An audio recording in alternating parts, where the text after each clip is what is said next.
Hello viewers, আসসালামু আলাইকুম। ইচ্ছেঘুরি চ্যানেলে সবাইকে স্বাগত। আজকে আপনাদের জন্য নিয়ে এসেছি করলা ভাজি রেসিপিটি। অনেকেই বলে থাকেন করলা ভাজি করলে তিতা লাগে, কিন্তু আজকে আপনাদের যেভাবে আমি ভাজি করে দেখাবো তাতে তিতা তো দূরের কথা, এক প্লেট ভাত অনায়াসে শেষ করে উঠতে পারবেন এই করলা ভাজি দিয়ে। তাহলে দেখতে থাকুন আমি কিভাবে করলা ভাজি করি। আমি কিন্তু করলাগুলো একটু ভাপিয়ে নিয়েছি, ভাপিয়ে আবার ভালোভাবে ধুয়ে নিয়েছি। এভাবে ধুয়ে নিলে হয় কি, করলা একটু তিতা লাগে না।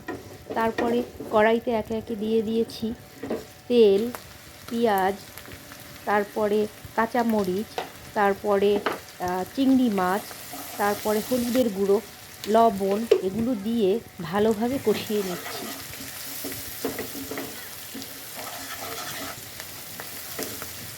কষানো হয়ে গেলে এরপরে আমি করলাগুলো দিয়ে ভালোভাবে ভাজতে থাকবো।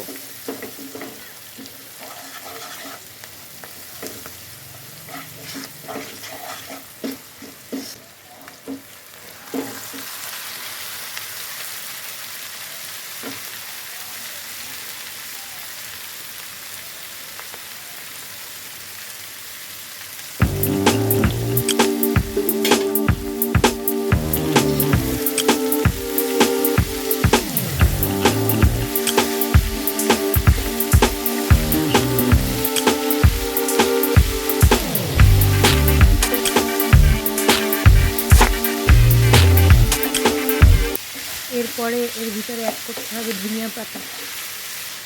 ধনিয়া পাতা দিলে করলা ভাজির স্বাদটাকে একটু বেড়ে যায়, যা খেতে খুবই মজাদার হয়।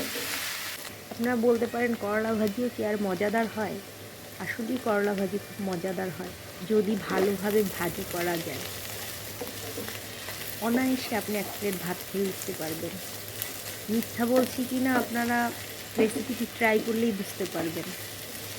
খুব সহজ একটি রেসিপি, আপনারা চেষ্টা করলে অনায়াসে এভাবে করলা ভাজি করে খুবই মজাদার একটি রেসিপি খেতে পারেন।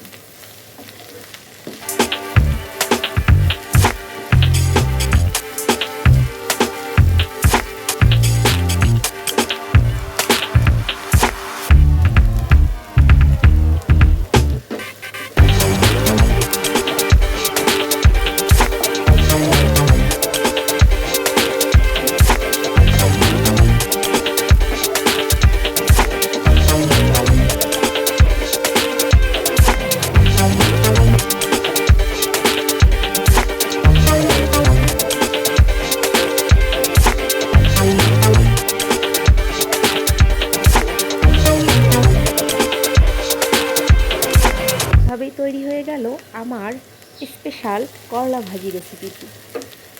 সবাইকে ভিডিওটি দেখার জন্য ধন্যবাদ। Watching for video.